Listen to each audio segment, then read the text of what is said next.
Welcome to Mission Evolution Radio Show with Gwilda Wiyaka, bringing together today's leading experts to uncover ever-deepening spiritual truths and the latest scientific developments in support of the evolution of humankind. For more information on Mission Evolution Radio with Gwilda Wiyaka, visit www.missionevolution.org. And now, here's the host of Mission Evolution, Miss Gwilda Wiyaka. Meditation has long been proven to have many life-changing benefits. What are those benefits? Can an average person learn to meditate in a reasonable amount of time? Mission Evolution Radio TV show is coming to you on the X-Zone TV, xzonetvchannel.com, and X-Zone Broadcast Network, xzbn.net. We're produced by Relmar McConnell Media Company with corporate offices and studios in St. Catharines, Ontario, Canada. With us this hour to explore the many benefits of meditation and a quick way to achieve them is Richard Dixey, PhD. Richard is the author of 3 Minutes a Day, a 14-week course to learn meditation and transform your life, and a senior faculty member at the Dharma College in Berkeley, California. A research scientist and lifelong student of Buddhism, he holds advanced degrees in biophysics and in the history and philosophy of science.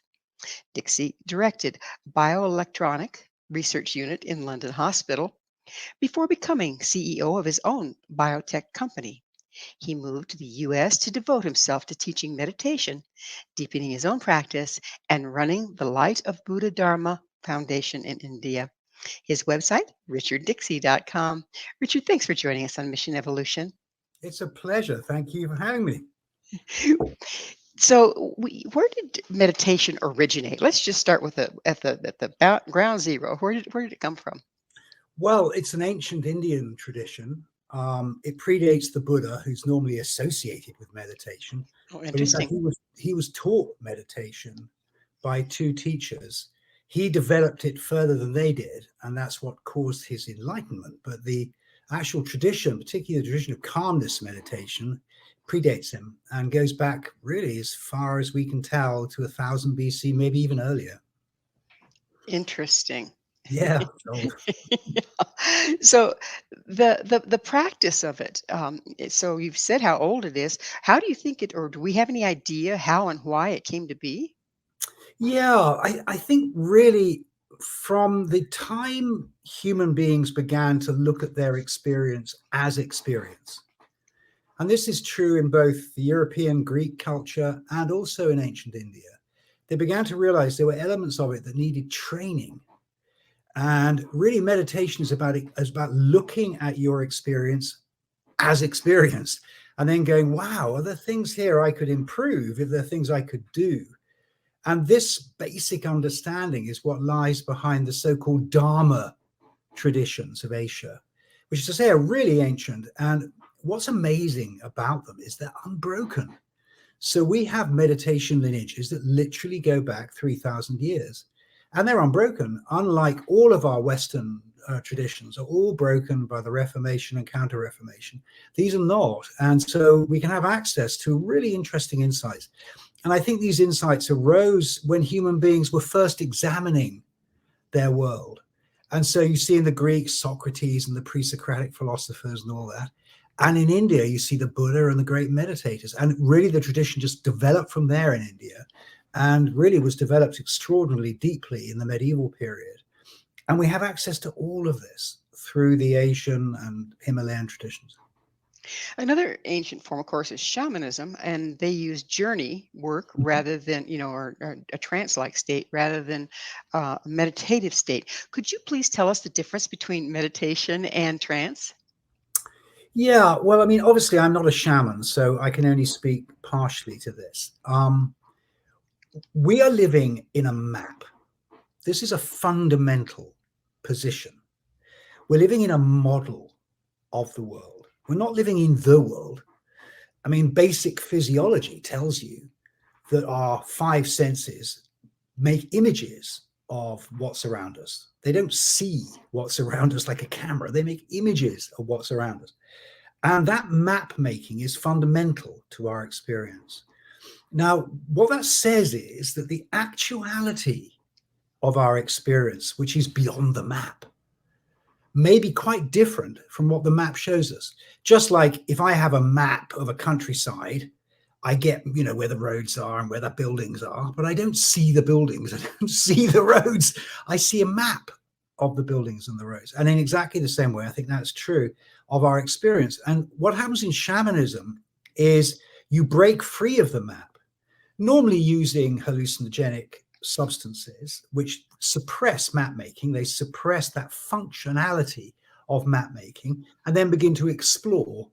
Now, what the shaman is doing then is of intense interest. Now, to a Buddhist would say, ultimately, all the, quote, beings that you meet are still part of a bigger map. Ultimately, you need to understand that as well. Now, if shamans do that, that's great. Then really they are, in a way, meditating. But, of course, the problem is if you use psychedelic agents to do this, they have lingering effects. It would be much better, and no one could possibly deny it, it would be much better if you could access those states without chemical intervention. Then you would have the clarity of your own normal state, but in a bigger world. And that's really what meditation is about. And I think that's one difference. But, I don't want to get too stuck into this because I'm not a shaman, so I can only speak a little bit. Oh, my God. I can only speak a little bit about what shamanism does. So, I need to be a little careful not to make critical comments about a tradition I don't really know. I understand. So, what part of the brain does meditation use? Do the brain waves change? What happens there? Actually, it's interesting. We're doing research on this at the moment. There are many, many different types of meditation. I mean, one has to say that from the outset. This is a culture. It's not like one thing. There are many, many different types. And one of the most striking types of meditation is trance meditation, so-called jhana meditation, which is a tradition that's was practiced extensively in ancient India and is still practiced in Burma. And we've been looking at trance meditators, and they do indeed show remarkable brain changes, really big. And one of the things that happens is the so-called default mode network, which is the network that creates a model of the world, this map maker, gets dissociated, gets shut down. And what then happens is different brain regions begin to freewheel in a very, very interesting way. Now, what does this tell us? Well, not much, actually. Really, I mean, we do it because we think it's important to show that meditation works, but actually meditation is about you and your experience. No scientist can tell you anything about you and your experience. This is a fundamental thing one needs to understand. The claim that we're going to, quote, understand our own experience through third-person means is obviously nonsensical because we only have our own first-person experience, which means we need to work ourselves to understand our experience.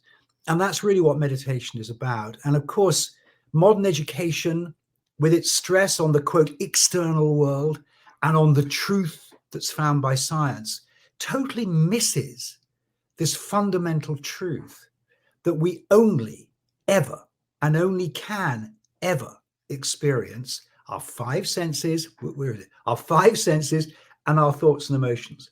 We don't have any other avenues of experience. We need to understand them. And if we do, we will make huge discoveries about what we are, who we are, what our place in the world is, and many of the evils that modern culture creates in terms of its technological advances and the stress levels and all the other alienation and all the things that are happening can be tracked back to this fundamental change in attitude. If that change happens, many of the problems of modernity go away. And so that's one of the reasons why I feel so passionately about meditation, even though I am a thoroughly trained scientist, degree in Oxford, degree in London University, ran my own laboratories, ran a pharmaceutical company. I mean, I really do know a bit about science, but nonetheless, at the end of the day, you and your experience is entirely your business. And all the scientists can tell you is about it. They can't actually address it. And that's the thing that meditation offers. Also, if science goes for the facts and gets the facts and figures and this and that, but we still have to experience it and interpret it according to our perceptions, right? Well, yes, and indeed, even facts and figures, we need to be very careful about what we're talking about there, because you do tend to get what you look for. And if all you have is a hammer, all you see is nails. And the truth is that science is very like that, and any decent scientist will tell you this, that they're exploring avenues that open to them because of the techniques they have. They're not necessarily the only avenues that exist. It's just the ones they have. So one needs to be really careful of using the word truth in the same sentence as science. Science is giving us a model, another model of the quote world. The problem is the model that science gives us of the world is of a world we cannot experience. It's entirely in the third person. And this is very problematic. And of course, now as very sophisticated technology is emerging that can manipulate our perceptions in a sophisticated manner, particularly mobile phone driven advertising, now artificial intelligence, we're seeing massive alienation. And this is because there is not a basic understanding of our own experience. And without that basic understanding, modern technology is destructive and is destructive of people's well-being.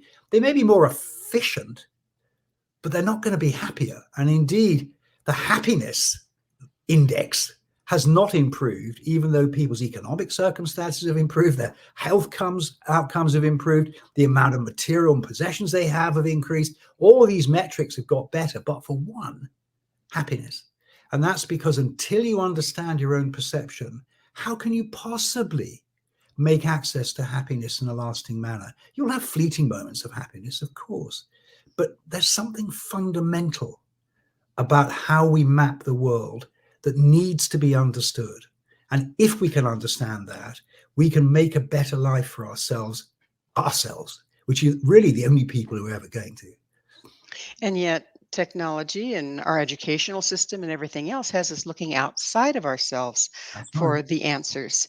And I know that we're about out of time in this segment, but when we come back, I'd like to talk about the increase in teen suicide. I mean, it is epidemic proportions, apparently, and adult suicide for that matter. How does that relate to what we're looking at here and how we've lost touch with what's in here versus what's out there? Mhm. Richard and I will return shortly, so don't go away. This is Mission Evolution, www.missionevolution.org. Can the ancient practice of meditation help with today's complex challenges? With us this hour discussing the benefits of meditation is Richard Dixey, the author of 3 Minutes a Day, 14-week course to learn meditation and transform your life. Richard, we were talking about how suicide and disassociation and disconnection has started to run rampant in our society. And how does that relate to the lack of meditation, or how can meditation help that? Well, to address this question, we need to get basically to this mapping business we were talking about a moment ago. Now, we have a very interesting word in our common language. We say we recognize. When I meet someone I know, I recognize them. I cognize them, then I recognize them, okay? There is an understanding in the common language. There is some reflexivity that happens in knowing something. Now, you can actually measure this.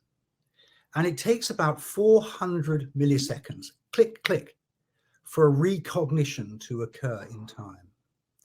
That means that when you look around the room where you are sitting and you recognize everything in it, you are about click, click behind the actuality of that room at all times, which means we are significantly behind, quote, reality at all times. Now, in fact, there's an amazing video on the internet of this guy who's nearly hit by lightning. And he's walking across a sort of, rainy quadrangle or something in the southern states of America. And there's a lightning strike and he struggles and picks up his umbrella and runs on. When you slow the film down, he's walking at about 2 steps a second. The lightning strike happens, whites out the screen. He takes another whole step before reacting. he is half a second behind reality. We all are. Now, what happens in that half a second? Well, recognition happens in that half a second. Recognition is map making. Now, here we have a very interesting thing. How do we recognize? We recognize because we knew it before. In fact, what advertisers are always trying to do is to program us. So when we see an object they have spent a lot of money putting into our heads, we recognize that object and associate it with either wanting it or buying it or whatever it is they're trying to sell us. Now, this process is almost automatic. Unless we understand it, unless we get behind recognition, we will feel our agency being taken from us by sophisticated techniques like this. Now, with the advent of mobile phones, and particularly with the advent of large data, the ability to manipulate people's awareness has got more and more and more sophisticated. And this is coupled, as we talked about earlier, with an educational system that says you as an individual don't matter. All that matters is the, quote, external world, whatever that might be, whatever we're going to tell you about it. Those two factors together lead to a profound sense of alienation.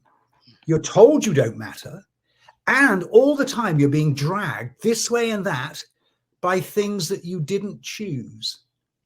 Now, those two forces together are profoundly alienating. And indeed, people land up going, my life has no meaning, my life has no value, I am nothing, I don't matter. And the next thing that can happen in such a circumstance, and this is also recognitive, is that ideas about ending it all and suicide and romantic ideas, you know, samurais and all this romantic ideas of ending it all become extremely pervasive and persuasive, and sometimes people take action. That's the fundamental root cause of this whole problem. Now, we need to allow people to take ownership of their experience. Now, this is not flat earth talking. Of course, there are people who say, I have the right to believe whatever I like, you know, it's my free will, all this nonsense. That is not what we're talking about here.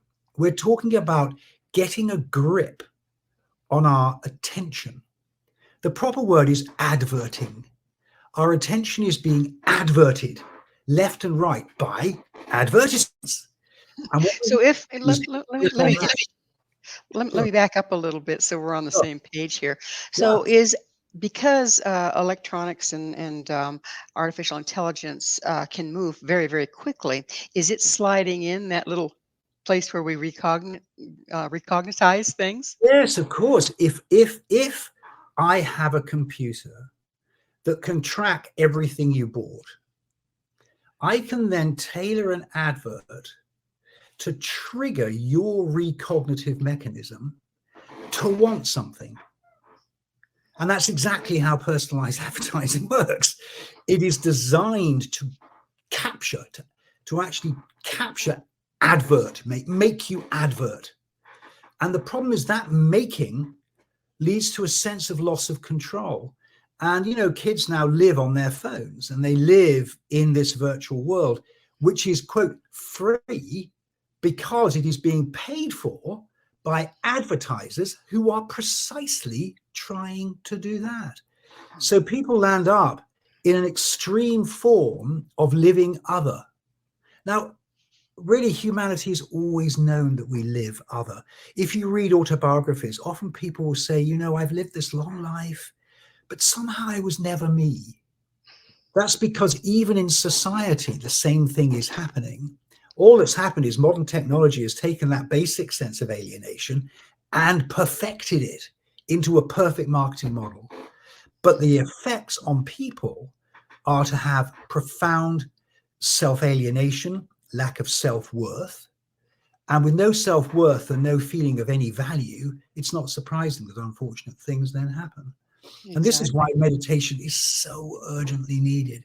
Because that's my next question is, how does meditation shortstop that? How does that work? Okay, so there's another way you could express this. We're all victims of reflexive reactivity. So something comes along that annoys me, and immediately I react, right? That's because I have recognized whatever that thing is. And in that recognition, all these angry associations have been triggered. And so I immediately trigger into reactivity. That's reflex reactivity. Now, reflexive reactivity is the root mechanism behind why we get so stressed all the time. Now, in fact, it had profound value to Homo sapiens. We don't have many physical attributes to suit us for life in the wild. Quite honestly, when we were coming out of the savannah, there were saber-toothed tigers and sloth bears and all kinds of terrifying animals who easily kill us. We had to learn from experience. That means our ability to learn is part of our recognitive mechanism. In fact, being reflexively reactive can help you survive when you see pointy ears in the bushes and immediately run. You don't go, what's that? Is that interesting? You know it's a saber-toothed tiger. You better get out of there. So we are inherently paranoid, and our learning mechanism is paranoid. It's designed to protect us. The trouble is we now live in a technological world which has evolved in the last 200 years. I mean, it's not as if it evolved thousands of years ago. In the last 200 years, with the same reflexive paranoia at its root. So as a result, as technology gets better and better and better, our paranoia is going up because there's all this new stuff. And now we have politician after politician fantasizing about the good old days, great again, whenever it was. We've got to go back to some golden age where everything was fine. This is all a reflection of the increasing alienation we're suffering from as economic, social, technological, and environmental phenomena all going to change at the same time. This reactive mechanism is going nuts. And of course, let's if we go into our reactive, not if, but when we go into our reactive mechanism, are we indeed kind of jumping into a different reality, a past reality versus exactly what's going on right now? We're jumping into a map. And that's our past reality. We build that on our past experience. One thing that and I'll get on to meditation in a second, but just one more thing to say. A lot of people associate meditation with consciousness, universal consciousness, all this sort of talk. This is utterly ridiculous. If you learn to drive a car, you start off very conscious of your fingers on the wheel and where the buttons are and everything. When you learn to drive a car, it becomes unconscious. That's to say, learning things makes you less conscious of them, not more conscious of them. It's absolutely the reverse of what you would expect. And that's because what you're doing is you're incorporating that learned skill into a map. So your map then includes how to drive, and your map includes how to play the violin or whatever your map happens to be. Now, if you're unconscious of that map making, you are in many ways living in a model of your own life, not in your own life. You're in a model of it. Now, that's fine as long as nothing changes and everything's hunky-dory. When change comes along, your model doesn't work anymore. Then there's like, oh my gosh, what am I going to do? I can't make sense of my environment. That's the stress. And of course, every year that goes past, there are massive changes happening. So people's models are being stressed because they no longer know how to live. And as I say, there's this great, sort of romantic idea about some past utopia that we're now losing. This is such a common element of political discourse, totally based on a misunderstanding of our own cognition. Now, what does meditation do? Meditation, part one, understand your own attention. You have to understand how attention works. If you don't understand it, your reflexive reactivity is going to pull you this way and that way because that's how it works in reality. So how is attention trained? This is the first step in meditation. Now, this is where there is an enormous and incredibly helpful key from the ancient culture. Attention has two parts, not one. Now, all of us have been trained to pay attention. It is a feature of contemporary education. Pay attention, pay attention, look at what you're doing, concentrate, pay attention. This kind of attentiveness is called, it's brittle. It's the ability to focus on one thing to the exclusion of everything else. It's brittle. In the ancient culture, it's called vitaka. Now, this brittle ability to hold attention is fine, but the moment something comes along that grabs your attention, it's broken. So people say, I try to meditate, but then someone slammed a car door and I had to stop, and, or thoughts come and they bug me and I can't, I have to kind of shut everything down. But there is another element of meditation. We're going to have to pick up on that element of meditation on the other side of a quick station break. No problem. Richard and I will be back to continue our discussion, so please stay right there. This is Mission Evolution, www.missionevolution.org. Can meditation transform your life? This is Mission Evolution, missionevolution.org. With us discussing the many facets of a meditation practice is Richard Dixey. His website, richarddixey.com. Richard, so far we've looked at how our brain works, in that there's this little gap between when an incident happens and when we perceive it or map it out. And it's that little gap that all of the media is getting into to redirect our wants, needs, desires. And then we're also talking about how it is demanding our attention and eroding our situational awareness and our sense of ourselves in the world or within ourselves. So how can meditation shift that? So that very precise summary. Thank you. So I've been talking about vitaka, which is the ability to place your concentration on an object. But it's brittle. Most people think that's what meditation is. You look at an object and you try to keep your attention on it for as long as possible. But unfortunately, if you just think that's what meditation is, you fail. Because a car door slams, someone talks to someone, a drill starts, whatever, you're immediately broken. Life happens, right? Life happens. But there's a second element to meditation that's incredibly important here. It's called vikara. Now, vikara is the ability to savor an object. Now, savoring is also concentration. That's to say, if you're going to savor something, you have to have it in your mind, or you can't savor it, right? So literally, vitaka, the ability to avert your attention, is like picking up a cup of coffee and putting it to your lips. Vikara is tasting the coffee. Now, if there is one thing that is characteristic of modernity, it is that we no longer taste the coffee.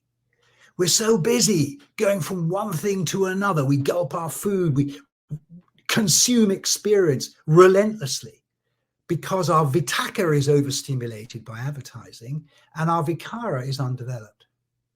So the first step and the vital step in becoming non-reactive, that's to say you still have events happening, but you're no longer reflexively reacting to them. You have found what is called your center, is to develop vikara.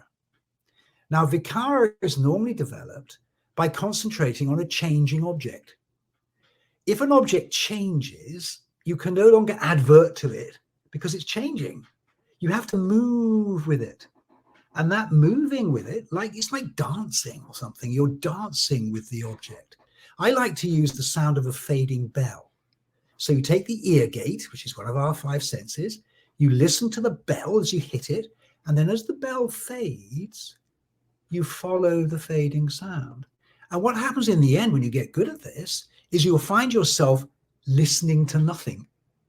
You have become concentrated without an object. Now, this is a fundamental ground zero of successful meditation.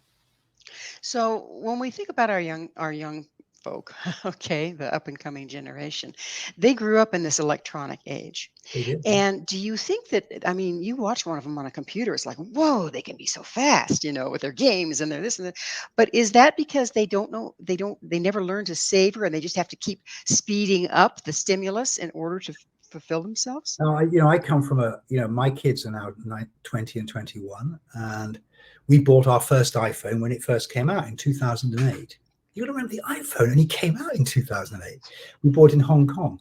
And I remember the first iPhone and the kids getting iPhones really soon after that, because we didn't really realize quite what was going to happen. And they've grown up with iPhones. I mean, they were 5 and 6, I think, when we got them. And they've had iPhones ever since. And they have literally grown up on the screen. What's interesting now is I think some of these kids are getting the hang of this. They're realizing that the phone isn't everything. There is definitely a reaction to social media in particular, which is the worst kind of mirror that just mirrors reflexive reactivity back to you.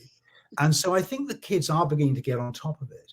But generally, if you look at modernity and you look at social and economic circumstances, it is quite clear that this is a huge issue. And we need to basically develop techniques to deal with it. Now, the wonderful thing is they already exist. The ancient meditation techniques are precisely designed to address this issue. And if you can go from Vitakka to Vikara, the benefit is immediate. Immediately, your stress level falls. Immediately, you're able to go, no, I don't want that. I don't have to reflexively go towards something. I can appreciate it and say, do I want it or not? Your agency is returned to you. Does it bring you more into the present moment versus that delayed reaction place? Well, okay. So what do we even mean by the present moment? There's a very interesting question, isn't it? Because well, you mentioned that we aren't present because there's that quick snap, right? Yeah. But of course, when you start going the present, it leads to a great enigma, which is enormously interesting and explorable in meditation. What is time? What are we actually talking about when we say the present moment? Do we mean the femtosecond, the attosecond, I don't know, the Planck interval? What is the present moment actually? And the only way you're ever going to address that is in your own experience. Okay, a physicist can tell you what the present moment is, but that's not actually your present moment. That's a metric that's being used in a technological device. What is your present moment? Now, this is where time gets very interesting, because you realize that time, as in past, present, and future, is part of the map. It's not part of actuality. We all have many experiences where time stops. That's because suddenly we have an experience that's beyond our mapping.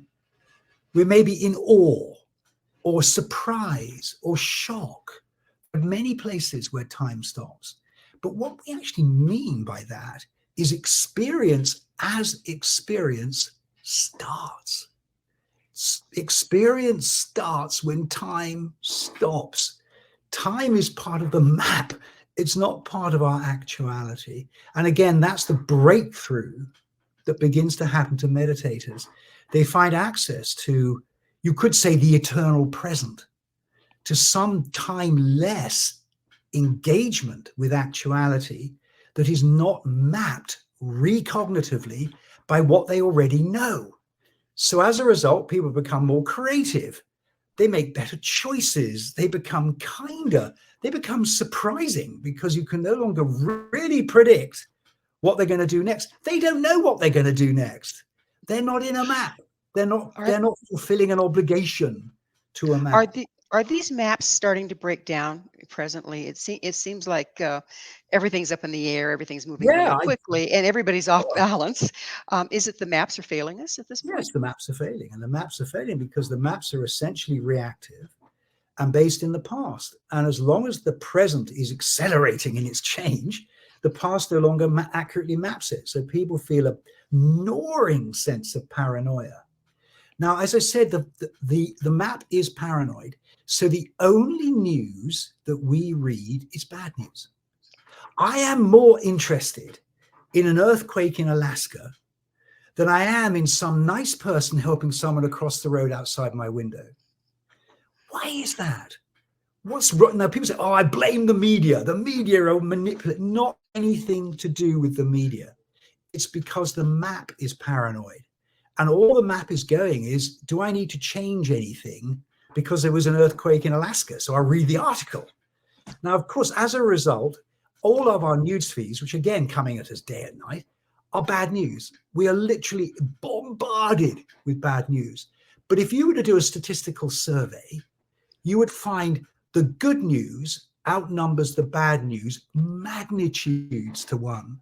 It's just nobody reports it. Nobody reports people helping each other across the road. That nobody reports the fact that when there's an accident, complete strangers stop their car and run to help people out. Nobody reports the good news because we're not interested in good news. We're only interested in bad news. And this does that have to do with the paranoia? Yes, it's paranoid. That preoccupation with the bad news is because of the paranoia.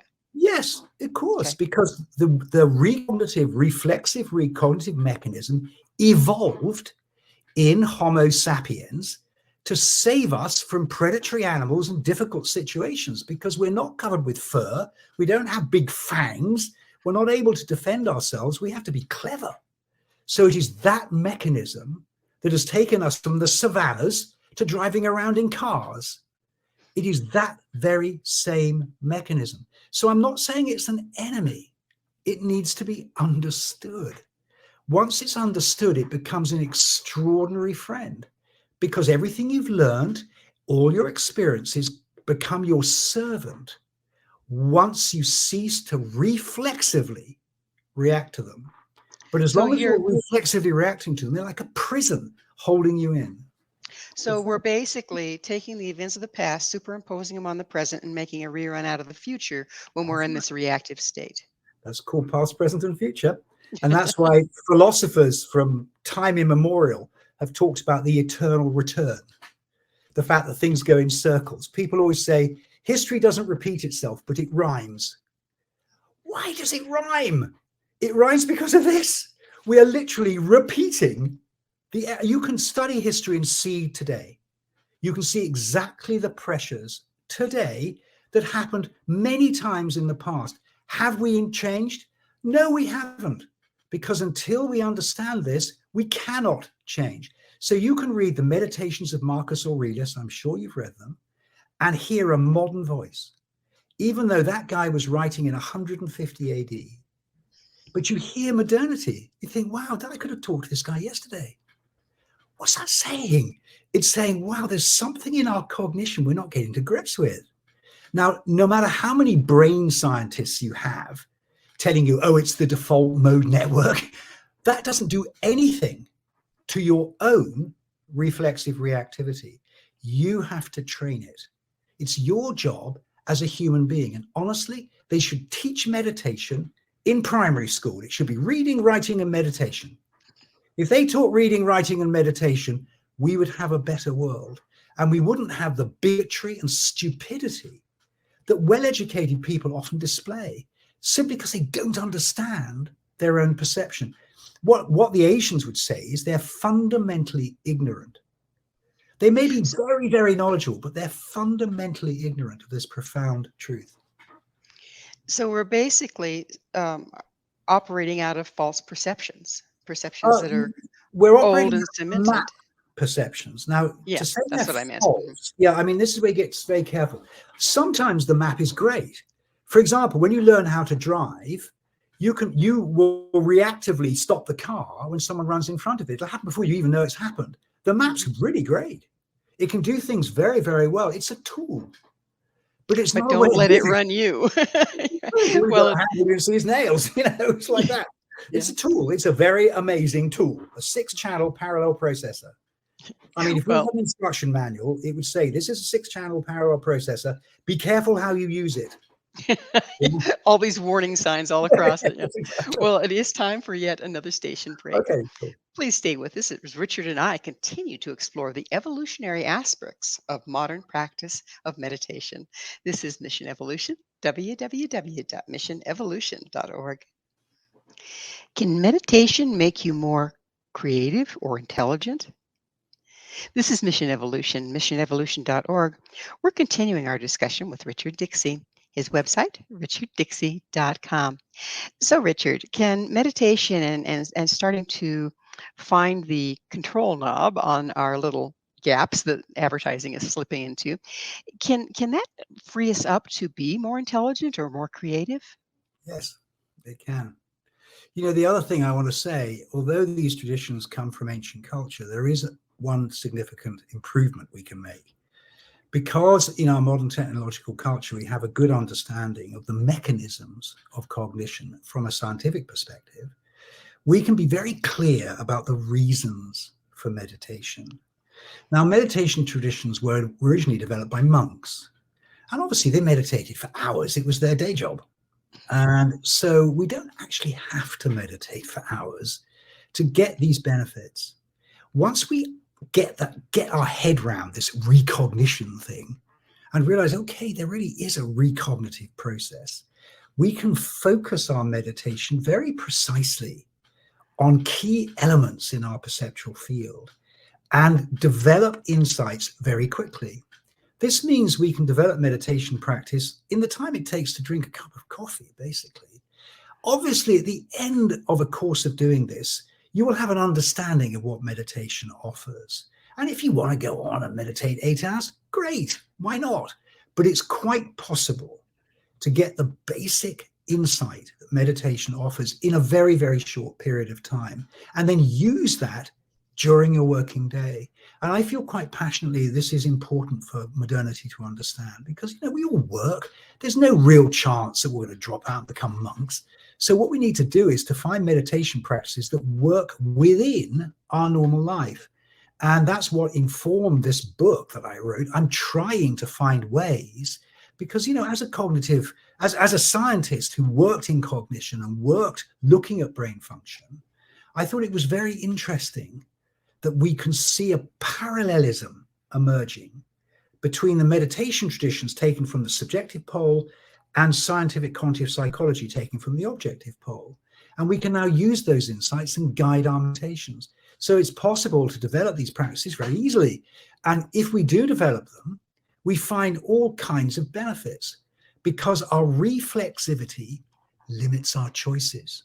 Now, we all know as we get older, we get, quote, wiser. What that means is when we know something works, we know it works because we've done it 100 times. But we get more and more rigid because we know what works and we don't want to look at anything else. Those two things go together. That rigidity is because the map making has enclosed us into a way of living that's worked for us and we're not going to change. Conservatism, it's called it politically. And the problem is that kind of rigidity, whilst it is great for solving the problems that come up again and again, it is not great in dealing with change. And so much creativity is where something novel arises and a novel response is given to it. Not yesterday's response going, what is that? But a novel response. And that novelty is something that meditation develops. And so you land up with people who start off meditating and they find they want to go paint or become a poet or whatever. They just have the freedom to do whatever they wish. It's called knowledgeability. You have the ability to develop knowledge. And when you actually read the biographies of great thinkers like Einstein or Hawking, all these people, they're like children, really. They're asking really simple questions, but they have the freedom to ask those questions. It's not genius level. And get different answers than what our canned answers would be. It makes sense, That's the point. Yeah. It makes sense given, you think about some of the words of the great masters, be ye as little children, okay? Yeah. Isn't that what this is talking about, is embrace every experience outside of the map? Yes, and Zen mind, beginner's mind. Have a beginner's mind. Mm-hmm. But we need to develop this faculty. That means we do need a practice, particularly to develop Vichara. Vichara is the most important key to the whole thing. Once and again, for our audience, Vichara is the ability to savor, to really experience something, versus just see it. There's a really nice metaphor, actually. If you have a glass of water with a bit of dust in it and you shake it up, because you're always turbulent, you're always reacting to everything, so you're doing this the whole time, the water will be turbulent and it'll be full of dust and you won't be able to see clearly. The first step is to overcome reflexive reactivity. And it's a bit like putting that glass of water on a shelf, and gradually the dust settles and the water becomes clear. Now, clarity is called pasana in in the ancient language, and vipassana is to see clearly, to discriminate clearly, and it is the fruit of being less reactive. You see clearly. Actually, our wisdom is innate. We don't have to be taught insight. We discover insight when we cease being reactive. It's our innate life. And that's why young children will be so perceptive, because they're not being stirred up by a mental map because they haven't got one. They'll suddenly go, Daddy, why do you do that? Oh my God, and that's the ability of young children. They see clearly. Now, they may not know what they're seeing, but they see clearly. Now, this is a capacity of mind we all have. We can all develop it at any time in life. And through seeing clearly, we make better choices. We're not driven by the past. We're able to reassess our circumstance. We're able to choose more wisely. All kinds of benefits come from the simple ability to see clearly. And if you can't see clearly, you blunder around in circles, which unfortunately is how most of us live. There's a lot of blundering going on, yes. Yeah, repeating the past, repeating the past, repeating the past. And this spinning in place is what in the ancient language is called samsara. It's literally spinning like this. We break it by developing vipassana. And suddenly we see clearly and we go, no, I don't have to do that anymore. I'm not obligated to do that. And that capacity is a direct fruit of meditation. I mean, direct. It's not sort of some side effect. It is directly what meditation does. Well, it's the time in the show when I get to ask you, Richard, what's your mission? Oh, my mission is to teach meditation to as many people in contemporary conditions as I can. I'm not interested in turning people into Buddhists or anything like that. I'm not interested in changing people's religious beliefs. I just want them to understand their perception. And I feel it's such a lack in modern education. There is nothing in our modern educational system that talks about our own perception. Yet every minute of every day, every second of that minute until we die is our perception. We literally learn about everything else but ourselves. And to me, that's like, wow, that is so crazy. And I just feel passionate to try to find ways to enable people easily the time it takes to drink a cup of coffee. Not a big deal, a little thing, but to get that bit of insight. And once you get that bit of insight, it's like the scales fall from your eyes and you suddenly realize why so many of the world's problems come back to this. Arguably, all the world problems come back to this. This is the fundamental problem we all suffer from. And technology is not going to change it. No matter how many weapons we make, phones we make, cars we make, we will not solve this problem. If anything, we will blow ourselves up. And so this is something really, really important. And, I just felt when I retired from running my company, this is what I want to do. I want to find ways of opening this door. It's only a small door, but it opens into a new world, a world where you are no longer reflexively reacting, where you are seeing clearly what is happening around you and making good choices. And that to me is a gift of enormous magnitude, yet it is so simple.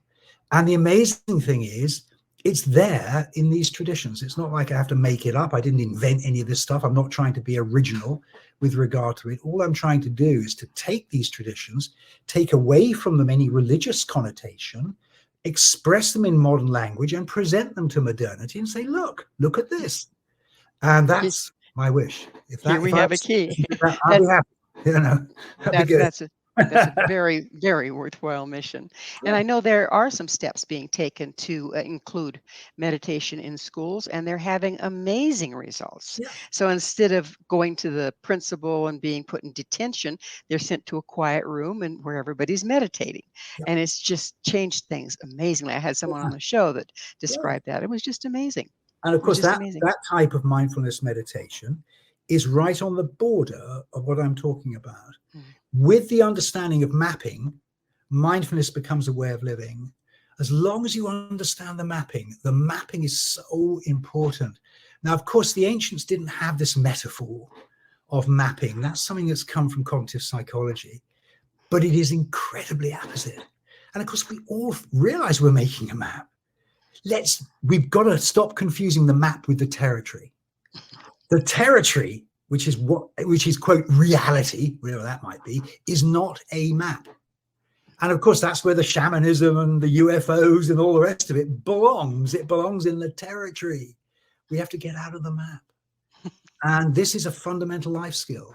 And yet modernity, the mapping is getting more and more intense because, of course, you make money in the map.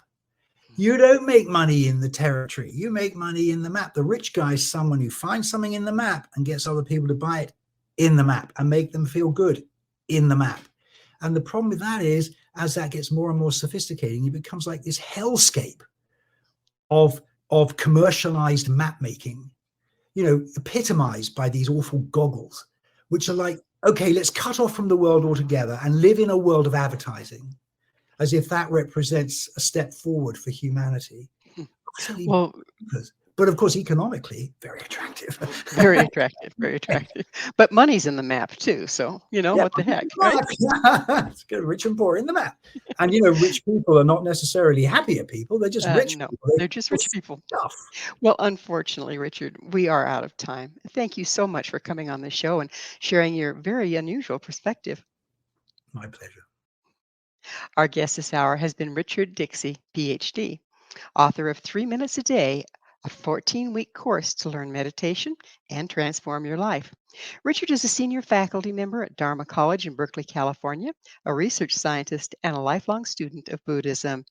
To find out more about Richard, where you can get his book and all he has to offer, visit his website, richarddixey.com. This has been Mission Evolution with Gwilda Wiyaka. For more information or to enjoy past archived episodes, visit www.missionevolution.org. But please, be sure to join us right here next time. This mission will continue, bringing information, resources, and support to our rapidly evolving world.